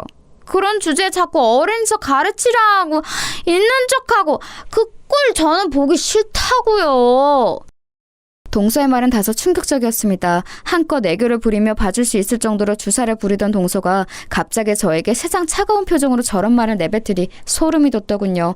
대체 뭔가 있는 척 한다는 건지 사업을 하니 좋은 차가 필요해서 산 거고 제 성격 자체가 무뚝뚝해서 그런 거지 한 번도 예의 없게 말을 하거나 가르치려고 한 적은 없었거든요. 아니 이렇게 변명하는 것도 웃기네요. 애초에 동서는 색안경을 끼고서 저를 바라보니 모든 게 마음에 안 들고 언짢아 했던 것 같더라고요. 다른 건 다 그냥 넘어가겠는데 제 일에 대해 폄하하는 말은 도저히 못 넘어가겠더군요. 그래서 취해서 비틀거리는 동서의 팔을 잡고서 말했습니다. 지금 동서 취했으니까 실수는 어느 정도 넘어가 줄 수 있어. 그런데 내 일에 대해서 함부로 말하는 건 못 참아. 당장 사과해. 이건 가족 간의 위계 질서로 말하는 게 아니라 인간 대 인간으로 말하는 거야. 제 말이 끝나자마자 갑자기 동서는 큰 소리로 울기 시작했고 그 소리에 시부모님이 놀라서 방까지 뛰어들어오셨습니다. 동서는 제가 본인의 팔을 잡고 강하게 흔들었다며 폭력죄로 고소하겠다는 둥 별소리를 다 하더군요. 이게 말로만 듣던 피해자 코스프레인가 싶었어요. 시부모님은 제 이야기는 들어보지도 않으시고 취한에 붙잡고선 왜 그러냐며 그만하라고 꾸짖으셨습니다. 제가 뭐라고 하기도 전에 동서를 부축하고선 데려가셨죠. 정말이지 어이가 없었습니다. 그때 알았어요. 시부모님은 아무래도 저보다 동서를 더 오래 보셨고 동서를 더 아끼고 계신걸요. 이해해요. 더 오래 봤으니 마음이 쓰이고 정이 더 크겠죠. 그렇지만 제 말은 듣지도 않고 판단해서 동서 편을 든 건 너무 섭섭하더라고요. 30대 중반 가까이 된 나이에 이제 올 일이 없을 거란 생각했는데 어느새 저도 애처럼 눈물이 뚝뚝 흐르더군요. 샤워를 마치고 온 남편은 오는 제 모습을 보고선 무슨 일이냐며 놀라서 물었습니다. 그래서 무슨 일이 있었는지 여태껏 동서가 저에게 어떻게 대하고 어떤 말을 했는지 다 털어놓았습니다. 그러자 남편은 화가 잔뜩 나서 당장 동서에게 한 소리 하겠다고 찾아가려 했어요. 그건 고맙지만 지금 남편이 화를 내면 오히려 상황이 악화될 것 같아 말렸죠. 시부모님도 안 좋게 생각할 게 뻔했고요. 다음 날 아침이 되고 남편은 굳이 한 소리 해야겠다며 저를 이끌고서 동서를 찾아갔습니다. 그리고 어젯밤에 제게 한 이야기 다 들었다면서 사과하라고 말했어요. 그러자 동서는 아무것도 모른다는 눈으로 취해서 기억이 안 난다며 자기가 만약 그랬다면 많이 취해서 그런 거니 용서해달라고 하더군요. 남편도 어이가 없다는 듯 저를 쳐다보며 웃었고 저도 기가 차서 웃음이 절로 나왔습니다. 제게 한 폭언을 사과하는 게 아니라 본인이 취한 것에 대해 사과를 하더라니까요. 그 옆에 있던 서방님도 동서의 말을 거들면서 형이랑 형수가 좀 이해해달라. 이 사람이 원래 주정이 좀 심한 편이다 라고 말했습니다. 저는 동서의 눈을 똑바로 쳐다보고선 그런 술주정이면 언젠가 크게 사단이 날 것 같으니 어서 고치라고 말했어요. 주사라고 모든 게 용서되는 게 아니라고 덧붙이면서요. 애써 안으로 화를 사기는 동서의 표정을 보고선 저도 남편을 이끌고 그 자리를 벗어났죠. 그런데 제겐 차라리 잘된 일이었어요. 저는 그동안 제가 동서한테 잘못한 게 있어서 저를 싫어하나 싶었거든요. 그런데 그게 아니라 단순히 제가 눈꼴 시려서 싫어한 거였으니 오히려 잘됐다 싶었습니다. 제가 신경 쓸 가치가 없는 사람이란 걸 알았으니까요. 그렇게 몇 달이 지나고 친정엄마의 생일을 맞이해서 안마 의자를 선물로 드렸습니다. 요새 가장 좋은 모델로 해드렸더니 엄청 좋아하시더라고요. 그 모습을 보면서 이제 곧 시아버님도 생신이 다가오니 아버님 댁에도 안마 의자를 선물로 드리면 좋겠다는 생각이 들었습니다. 그래서 다음날 저녁 시댁에서 식사할 때 슬쩍 의사를 여쭤보았어요. 저의 친정어머니가 안마 의자를 굉장히 마음에 들어 하시는데 어머님과 아버님은 그런 거 필요 없으시냐고요. 그러자 딱히 필요 없다고 하시더라고요. 생각해보니 서방님이 안마 의자 판매 사업을 했었다는 게 생각나서 서방님 때문에 필요 없으시구나 깜빡했어요 라고 했습니다. 그러자 아버님이 한숨을 푹 내쉬시는데 어머님이 눈치를 주시더라고요. 뭔가 저희에게 말하지 않은 일이 있는 것 같았어요. 어쩐지 그날따라 표정이 너무 안 좋아서 무슨 일인가 싶어 여쭤보았습니다. 그러자 아버님이 한참을 망설이시다 결국 털어놓으셨죠. 이 나이 되니 바라는 거 없다. 무력도 없고 뭐 갖고 싶은 것도 없어. 그런데 지금 내 마음속에 가장 큰 걱정거리가 둘째네야. 둘째네가 식당을 차리고 싶다고 하더라고. 뭐 그간 모아둔 돈을 투자해서 지들끼리 알아서 차리겠다는데 난 그런 거 안 했으면 좋겠어. 느낌이 안 좋아. 둘째 성격에 장사가 잘 맞을 것 같지도 않고 새아가도 그냥 요즘 분위기에 휩쓸려 하고 싶다고 하는 것 같고 그냥 원래 하던 안마 의자 일은 하지 갑자기 다 그만두고서 웬 장사바람에 든 건지. 듣자 하니 서방님이랑 동서가 한우 가게를 준비하고 있다는 겁니다. 그것도 꽤나 고급스러운 음식점으로요. 위에서 말한 것처럼 두 사람은 장사를 해본 적도 없어요. 게다가 동서는 여태껏 제대로 된 사회 경험이 전무한 백수와 마찬가지고요. 뭐 본인 말로는 블로거로 활동하고 있다고 하지만 수입이 들락날락해서 직업이라고 할 수는 없는 지경이라 하더라고요. 시댁이 결혼 자금을 대주면서 여유가 생긴 서방님이 그간 벌어둔 돈과 퇴직금, 가진 걸 전부 다 더해서 가게를 차릴 계획이었던 겁니다. 그러니 시부모님의 걱정이 이만저만이 아니셨던 거죠. 그 얘기를 듣는 저도 걱정이 될 정도였으니까요. 지금 뭐 터는 정했고 계약만 하는 상황이라고 하던데 시부모님은 내심 저희가 말려주길 바라는 것 같았어요. 당신들 말은 안 들으니 저희라도 나서길 바라는 마음이셨겠죠. 그렇지만 본인들이 본인들 돈으로 하겠다는데 남편과 제가 뭐라고 할 수 있나요? 어쩔 수 없이 남편이 그날 서방님한테 따로 전화해서 상황을 전달받고 조금 더 꼼꼼히 생각해본 후에 가게를 차리는 건 어떠냐고 말했는데 이미 동서가 모든 계획은 세운 터라 미룰 수가 없다고 하는 겁니다. 아무래도 동서한테 아예 콱 붙잡혀 사는 것 같았어요. 결국 동서를 설득해야 하는 건데 그럴 수 있는 사람이 가족 중에 아무도 없었습니다. 동서의 고집은 못 이긴다는 걸 아니까요. 이런저런 걱정으로 정신없는 일주일이 흐르고 남편이 오랜만에 회식으로 술에 취해 집에 돌아온 날이었어요. 평소 마시지도 않는 술을 잔뜩 마시고 침대에 뻗어버렸죠. 뭐 이런 날도 있겠거니 하면서 남편의 옷을 정리하는데 남편 핸드폰으로 전화가 한 통 왔습니다. 서방님이었어요. 늦은 밤에 전화한 걸 보면 뭔가 급한 일이 있나 싶어서 제가 대신 받았어요. 제 목소리에 당황하기에 무슨 일 있냐고 물었습니다. 그러자 서방님은 잠시 망설이다가 이렇게 말했죠. 형수님, 저 아시죠? 돈 떼어먹거나 뒤통수 치는 그런 사람 아니란 거. 저 여태껏 정직하게 살아왔고 다른 사람한테 폐 한 번 안 끼치고 살아왔어요. 결백해요. 그러니까 그런 저 한 번만 믿고 부탁 하나만 들어주실 수 있나요? 아, 이런 말 정말 하고 싶지 않았는데 이번에 가게 차리려고 모아둔 자금을 집사람이 사기 맞았어요. 당장 내일 계약금을 내야 하는데 자금이 부족해요. 부모님한텐 연치 없어서 말도 못하겠고 도움 구할 곳이 형밖에 없어서 전화한 거예요. 가게 잘 꾸려서 꼭 배로 갚을게요, 형수님. 한 번만 도와주실 수 없을까요? 그 돈을 다 사기 맞았다니 가지가지 하는구나 싶었습니다. 동서의 친척이 사기를 친 거였고 동서는 전혀 모르는 일이었다고 하더군요. 불가항력적으로 당한 일이라 어쩔 수 없었다고 하는데 한숨이 절로 나오더라고요. 만약 평소에 저 같았다면 당장 가게고 뭐고 때려치라고 했을 거예요. 그게 상식적으로도 맞고요. 사기당할 정도의 사람이면 장사하면서도 분명 돈이 새어나가는 걸 막을 능력이 없을 테고 서로를 향한 믿음에 금이 간 상태니까 원만하게 이끌어갈 수도 없을 거고요. 그런데 저는 차마 서방님에게 쉽게 대답할 수가 없었습니다. 서방님의 목소리가 너무나 처절하고 간절하게 들려서요. 평소에 점잖은 서방님과는 전혀 다른 모습에 놀라기도 했고 얼마나 다급하면 형수인 나에게 털어놓을까 싶어 안쓰럽기도 하고요. 그래서 저는 오늘 밤까지 생각해 보겠다고 하고선 전화를 끊었습니다. 그날 밤 참 많은 생각을 했어요. 생각은 꼬리를 물고 또 물어서 제 어릴 적 생각까지 거슬러 올라가게 하더군요. 만약 우리 집이 사기를 당하지 않았다면 어땠을까? 아니, 사기를 당한 채 위태로운 우리 가족에게 누군가가 손 내밀었다면, 그 사람이 기적처럼 그 빚을 갚아주었다면 우리 가족은 어떻게 됐을까란 생각이 들었습니다. 만약 그랬다면 저도 언니와 행복한 자매로 컸을 테고 사이좋던 부모님도 할머니, 할아버지가 될 때까지 서로를 위하며 함께 하셨겠죠. 돈이란 건 가장 좋다가도 가장 무서운 존재가 맞는 것 같아요. 사랑하는 가족마저도 헤어지게 만들고 간절함으로 무릎 꿇게 만들고 우리가 모르는 모습을 보이게 만드니까요. 찢어진 우리 가족을 떠올려 보니 서방님의 부탁을 거절할 수가 없었습니다. 사기당한 건 한심하지만 일부러 그런 것도 아닐 테고 동서도 상심이 클 거라 생각했어요. 이 일로 두 사람이 헤어지게 된다면 분명 저와 같은 후회를 하게 될지도 모르죠. 그 생각까지 하게 되니 결국 전 그 부탁을 들어주기로 했습니다. 물론 제게도 다소 무리한 금액이었지만 아예 불가능한 건 아니었거든요. 저는 곧바로 서방님께 전화해서 알겠다고 답한 뒤 대신 형과 동서에게는 비밀로 해달라고 했습니다. 남편이 알면 너무나 미안해하면서 분명 가게를 접으라고 말하게 뻔했고 동서가 알면 그 자존심에 화나 죽으려고 할 테니까요.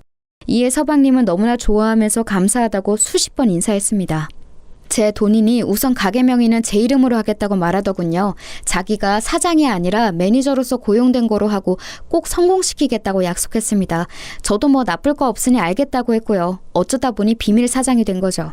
그렇게 서방님과 동서는 우여곡절 끝에 가게를 시작했습니다. 두 사람이 그런 장사 경험이 적으니 본인 친구 중 장사를 오래 했던 친구들을 고용해서 어찌어찌 잘 꾸려가더라고요. 물론 처음엔 크게 적자였어요. 빚은 늘어갔고 서방님의 자신감도 많이 하락한 듯 보였습니다. 그렇지만 서방님은 끈기가 있는 사람이었어요. 매일 집에 가지 않고 가게에만 틀어박혀서 보완해야 할 점을 살폈고 음식을 만들고 조합하고 다시 새롭게 리뉴얼하면서 조금씩 더 발전시켜 나갔어요.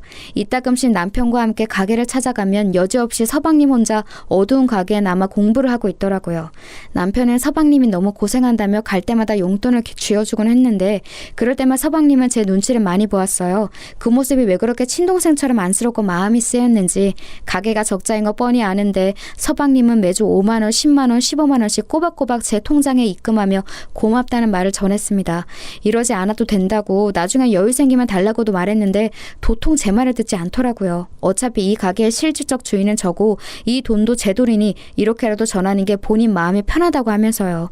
남편에게는 비밀인지라 티는 못 냈지만 그런 서방님이 참 대견했어요. 어떻게든 잘 살아가려고 애쓰는 모습을 보니 언젠간 성공하겠다 싶어서 돈을 빌려준 것에 대해 마음이 조급하지 않더라고요.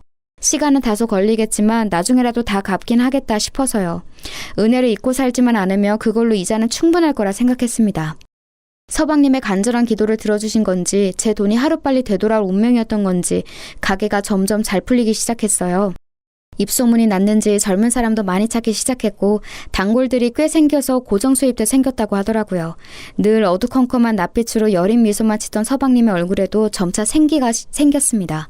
그 모습을 보면 남편도 정말 다행이라며 마음 놓여했고요. 그런데 언제나 동서가 말썽이에요. 가게가 잘 안 될 때 동서는 출근도 잘 안 했다고 들었거든요.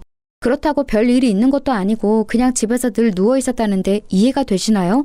본인 말로는 어차피 손님 없어서 할 일도 없고 직원이 손님보다 더 많으면 민망하지 않냐. 인력 낭비해서 뭐하냐. 한 명이라도 쉬는 게 경제적 이익 아니냐고 말했대요. 가게가 텅 비어서 팔이 날리는 꼴을 본인 두 눈으로 직접 보고 있는 것도 너무나 괴롭다면서요. 그 이야기를 들으면서 정말 사람은 변하지 않는구나 싶었습니다. 그런데 가게가 잘 된 이후로 찾아가 보니 카운터에 떡하니 서서 사장 노릇을 하고 있더라고요. 잘 웃지도 않고 별다른 인사말을 건네는 것도 아니면서 가장 쉬운 카운터 앞에만 앉아 계산일을 하는데 그러면서 본인이 마치 사장인 것처럼 직원들한테 빨리빨리 움직이라고 소리치고 서방님은 주방과 홀을 왔다 갔다 하며 땀 뻘뻘 흘리면서 일하는데 혼자 선풍기 바람 쐬는 꼴을 보아하니 정말 별꼴이더라고요. 보다 못한 남편이 동서에게 눈치를 주면서 한 명이라도 일손을 더 해야 하는 거 아니냐고 지나가듯이 말했대요. 그러자 안 그래도 직원을 더 뽑을 생각이었다며 가게가 잘 돼서 피곤해졌다는 듯이 말했다는 겁니다. 이쯤 되면 동서랑 결혼한 서방님은 무슨 생각이었는지 궁금해지더군요. 남편 말로는 둘도 우리 부부처럼 어릴 적부터 알던 사이여서 그냥 그 자체로 받아들인 채 사는 것 같다고 하더라고요. 아무리 속고 친구여도 그렇지 뭐가 이상하고 뭐가 안 좋은 건지는 알고서 고쳐줘야 하는 게 아닌가 싶었지만 우린 그냥 상대하지 말자 싶어서 더 이상 말 걸지 않기로 했습니다. 그렇게 가게가 막 풀린 무렵 저는 고등학교 때부터 친했던 친구들 무리를 소집했어요. 저까지 11명이나 되는 대규모 모임이었죠. 고향 친구들이다 보니 사는 곳도 가까워서 1년에 한 번은 꼭 주기적으로 만나왔거든요. 제겐 유일한 친구들이기도 해서 슬픈 일이나 화나는 일, 기쁜 일을 소소하게 나누고 마음을 나눠주는 소중한 가족과 마찬가지인 애들이었어요. 마침 때마다 만나는 시기가 다가왔고 이번엔 어디서 모일지 이야기를 나누고 있었습니다. 한 친구가 오랜만에 고기를 먹고 싶다기에 번뜩 서방님 가게가 떠올랐어요. 그래서 우리 서방님이 소고기집을 열었다고 하고 서비스 많이 달라고 할 테니 거기서 모이는 게 어떻겠냐고 물었습니다. 그러자 다들 흔쾌히 좋다고 말하며 오랜만에 배불리 먹고 큰돈 쓸 준비하겠다고 말해주더라고요. 말이라도 얼마나 고맙던지 그 자리에서 곧바로 서방님에게 연락해 저까지 11명 예약해달라고 했어요. 그러자 서방님은 또 수화기 너머로 연신 허리를 굽혀가며 고맙다고 말했고 서비스 무조건 많이 주겠다고 호언장담을 하시더군요. 그런데 우리가 가는 날 서방님은 다른 가게 답사차 출근을 안 한다고 하더라고요. 대신에 동서가 있으니 미리 말해두겠다고 하더라고요. 그 말을 듣자마자 어쩐지 불안감이 엄습했습니다. 잠시나마 약속을 취소하고 다른 날로 잡아야 하나 싶었어요. 하지만 다시 시간 맞추는 것도 힘들고 동서도 설마 본인 가게 음식 팔아주러 가는 건데 또 그렇게 안하무인으로 굴까 싶어서 약속을 취소하지 않고 알겠다 했습니다. 그런데 그게 화근이었어요. 정해진 약속날이 되고 저와 친구들은 들뜬 마음으로 가게를 찾았습니다. 그날은 평일 낮이라 사람들이 대체로 없을 때였어요. 일부러 친구들끼리 그 시간을 맞춰간 거였고요. 오늘 이 모임에 오려고 다들 반차와 연차까지 쓴지라 다들 신난 마음을 감추지 않았어요. 제 사정을 아직 모르는 친구들은 가게에 들어서자마자 문 앞에 서 있던 동서에게 반갑게 인사를 했습니다. 그런데 동서의 표정이 영 좋지 않더라고요. 다들 왜 그러지 하는 눈빛으로 저를 쳐다보았어요. 저는 그냥 빨리 들어가라고 고개짓했고요. 사람이 한 번에 많이 들어오고 반갑게 인사까지 하니 사람이라면 물론 당황할 수도 있죠. 그런데 그렇게 표정을 구길 필요까지 있나요? 저희가 일부러 말없이 찾아온 것도 아니고 당당히 예약해서 온 건데 저도 갑자기 기분이 상했지만 애써 티내지 않으려고 했어요. 그러자 동서가 가장 마지막으로 들어오던 저를 붙잡고 말했습니다. 형님, 굳이 남편 없는 날에 이렇게 사람들 거느리고 찾아온 이유가 뭐예요? 남편 없으면 일 빨리 정리할 사람 없는 거 모르세요? 저희 정신없이 일하는 모습을 보고 설마 골탕 먹이는 거라고 생각하는 건 아니죠? 동서, 말을 왜 그렇게 해? 너무 베베꼬여서 뭐라 할 말이 없네. 그런 거 아니니까 쓸데없는 착각하지 말고 기분 좋게 받아들여. 동서는 정말이지 어쩜 저렇게 다르게 생각할까 싶어요. 호의를 호의 그대로 받아들이지 못하는 정말이지 꽈배기 같은 인간이더라고요. 친구들 앞에서 얼굴 붉히기 싫어서 애써 호쾌한 척 넘겨버렸어요. 그때 초장을 잡아놨어야 했는데 말이에요. 저희는 메뉴판을 보면서 뭘 먹을지 이런저런 의견을 나누고 있었습니다. 그런데 사람이 많으니 다소 주문 시간이 길어지게 됐어요. 이 부분은 물론 좀 그럴 수 있긴 해요. 그렇지만 5분을 넘기지는 않았고 옆 테이블에 피해가 가지 않게 저희끼리 조용히 이야기 나눴거든요. 그런데 동서가 저 멀리서 저희를 째려보고 있더라고요. 그마저도 제 친구가 말해줘서 알았어요. 야, 니 동서 지금 우리 노래 보고 있는 거 아니야? 나 지금 얼굴 뚫어지는 줄 알았어. 저 정도면 뭔 악감정이 있는 거 아니야? 너 뭐 잘못했냐? 이젠 친구들도 알 정도니 저도 눈치가 보이더라고요. 대충 메뉴를 통일하고 얼른 주문해야겠다 싶었는데 그 순간 동서가 저에게 다가왔습니다. 그리고 평생 잊을 수 없는 그 말을 제기했죠. 형님, 지금 가게에 전세 낸 건가요? 아까부터 계속 그 테이블만 바라보고 있는 거 뻔히 알면서 이래놓고 주문 안 할 생각은 아니시죠? 아니, 그러고 보니 돈은 있어요? 저희 메뉴 다 값 나가는 건데 이렇게 꼼지락댈 거면 그냥 점심 특선이나 먹고 빨리 가세요. 지금 그 테이블 기다리느라 아무것도 못하고 서 있는 거 솔직히 시간 아깝거든요. 동서의 말에 한순간 가게 안에 찬물을 끼워준 듯 모든 테이블이 조용해졌습니다. 저는 뇌가 멈춰버린 듯 무슨 말을 해야 할지 몰랐어요. 친구들이 놀라서 저를 바라보니 그제야 정신이 들더군요. 지금 이 상황에서 싸우며 가게 소문만 안 좋게 날 것 같고 그렇다고 그냥 넘기는 것도 도저히 못하겠더라고요.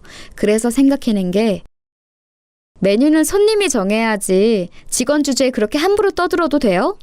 됐고 여기 꽃등심으로 20인분 주세요. 오늘은 내가 살게 얘들아. 오랜만에 골든벨 울리지 뭐.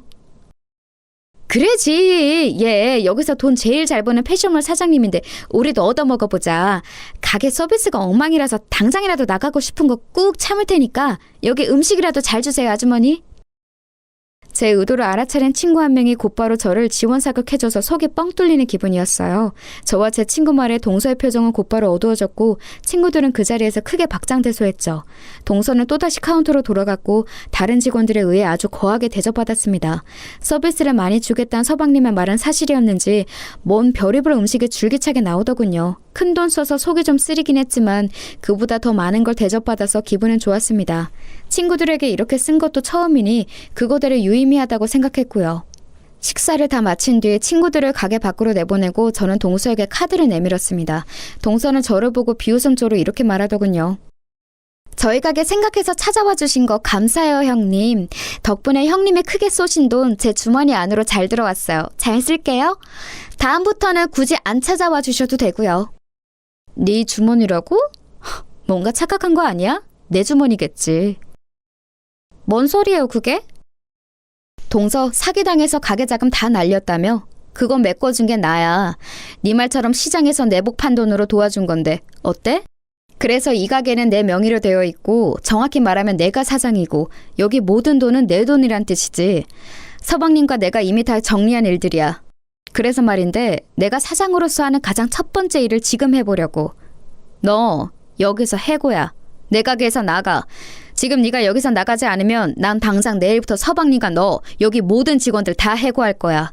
그래도 못하겠다면 네가 사기당해서 자금 다 날린 거 시부모님한테 말하거나 셋 중에 선택해. 지금 여기서 당장. 죄송해요 형님. 제가 오늘 너무 예민했어요. 요즘 가게 일로 너무 바빠서 좀 무리하게 군 것 같아요. 한 번만 용서해 주시면 안 돼요? 제가 원래 좀 제멋대로인 거 아시잖아요. 사실은 형님 오늘 찾아온 게 저한테 생색내려고 그러는 것 같아서 좀 기분이 안 좋았거든요. 아니, 제가 오해했던 거죠. 그래도 저 가게에서 진짜 열심히 일해왔어요. 남편한테 미안해서라도 그 도박빚 다 갚으려고 지금까지. 순간 동서의 입에서 도박빚이라는 말이 나왔어요. 저는 그게 무슨 말인지 곧바로 추궁했습니다. 끝까지 말 안 하려고 하기에 당장 말 안 하면 저번에 사기당한 거 직접 신고해 줄 겸 같이 경찰서로 가자고 했습니다. 그러자 저를 데리고 주방 뒤편으로 데려가더니 그곳에서 무릎을 꿇고 제발 못 들은 거로 해달라고 애원하기 시작했어요. 제가 계속해서 캐묻자 손을 벌벌 떨면서 그 자리에서 이실직고를 하더군요. 알고 보니 동서는 친척에게 사기를 당한 게 아니라 도박에 손을 대 돈을 잃은 거였습니다.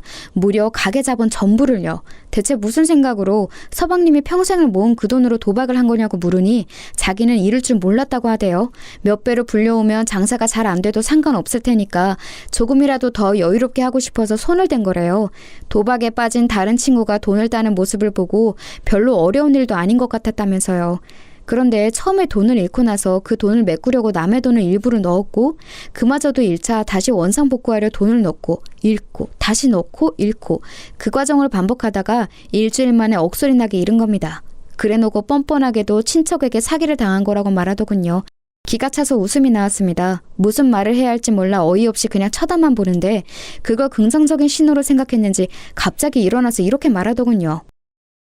형님, 저 주사 심한 거 아시잖아요. 그날 취한 채로 손대서 그런 거예요. 만약 맨정신이었으면 아마 이런 일 절대 없었을 거라고요. 취한 제 잘못이지. 잘 되려고 한 게 잘못인 건 아니잖아요. 제가 이렇게 솔직히 다 털어놓았으니 한 번만 봐주세요. 우리 부부 도와주신 거 다 잘 되기를 바라고 해준 거잖아요. 이제 와서 형님이 남편한테 사실을 말하면 우리 곧바로 이혼하고 가정 다 무너지는 거예요. 그걸 바라는 건 아니잖아요. 그쵸? 어떻게 그렇게 교묘하게 제 약점을 건드리는 건지 가정이 무너진다는 말에 저는 또다시 제 가족이 생각나서 멈칫했습니다. 하지만 더 이상 그 말을 제 약점으로 두기 싫었어요. 가정이 무너지는 건 가슴 아픈 일이지만 때로는 무너져야 더 견고한 성을 쌓을 수 있기도 하니까요. 이건 제가 무너뜨리는 모내 성이 아니라 언젠가는 무너져야 할 성이란 생각이 들었습니다. 저는 그 자리에서 빠져나와 동서를 안에 두고 문을 닫아버렸습니다. 그리고 곧바로 서방님에게 전화를 걸었어요. 서방님이 받자마자 저는 동서가 한 말 전부를 고스란히 전했죠.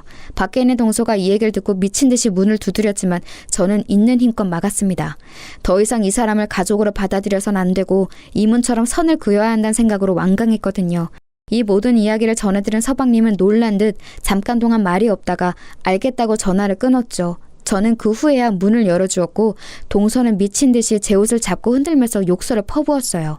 전 남은 힘을 끌어모아 동서의 뺨을 때렸습니다.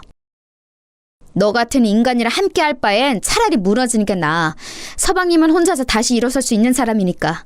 난 네가 말한 그딴 쓸데없는 걱정 안 해. 그리고 이제 가족도 뭣도 아닌 남이니까 마지막으로 충고할게. 그 망할 주사 고쳐. 이미 이사단이 났지만. 그 말을 하고선 저는 고래고래 소리를 지르는 동서를 두고서 가게를 빠져나왔습니다. 그 후의 일은 굳이 말하지 않아도 대충 짐작해 가실 거예요. 동서가 도박에 손댔고 그로 인해 모든 돈을 잃은 걸 시댁 식구가 모두가 알게 됐어요.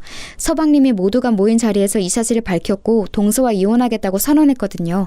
잃은 돈을 법적으로 돌려받으라는 시아버님의 말씀에 서방님은 자신이 배우자를 잘못 선택한 죗값이라고 생각하며 살겠다 했습니다. 결국 서방님은 그렇게 이혼을 하게 됐죠. 옛 동서는 끝까지 이혼 못한다고 버텼다는데 동서의 잘못으로 헤어진 거니 버린다고 될 일이 처음부터 아니었죠. 애초에 가져온 게 없으니 한 푼도 못 받고 뭐 하나 건지지도 못하고 몸만 쫓겨났다네요. 저도 그 후로 한 번도 동서를 못 봤어요. 서방님에겐 몇 번이나 연락이 오고 매일 집 앞으로 찾아왔다는데 그걸 모두 완강히 외면한 서방님이 대단하다고 생각했어요. 아마 자신을 속인 것과 지금까지 한 행동에 대해서 큰 충격을 받았으니 심적으로 많이 힘들었겠지만 늘 그랬듯 꿋꿋하게 이겨낼 거란 믿어요. 그럴 수 있게 남편이 옆에서 아주 잘 돕고 있습니다. 퇴근 후에 가게를 찾아가 서방님 일을 돕고 있거든요. 우애 좋은 형제로 소문날 정도니 말 다 했죠. 가게는 여전히 서방님이 운영하고 있어요. 장사가 잘 되고 있어서 아무래도 사장님은 서방님이 하는 게 맞을 것 같더라고요. 지금도 여전히 매주 제게 돈을 보내오는데 금액이 점점 커지는 걸 보니 서방님이 멋지게 자립할 날도 얼마 안 남은 거겠죠. 부디 행복해지면 좋겠어요. 착한 사람은 복을 얻어야 하는 게 이 세상에서 가장 당연한 이치잖아요. 제가 아는 사람 중에 가장 정직하고 바른 청년이니까 바라는 대로 이루어졌으면 좋겠다고 오늘도 조용히 기도해 봅니다. 이 어이없고도 웃음이 나오는 사연을 따뜻하고 다정하게 들어주셔서 감사합니다. 좋은 하루 보내시길 바랄게요.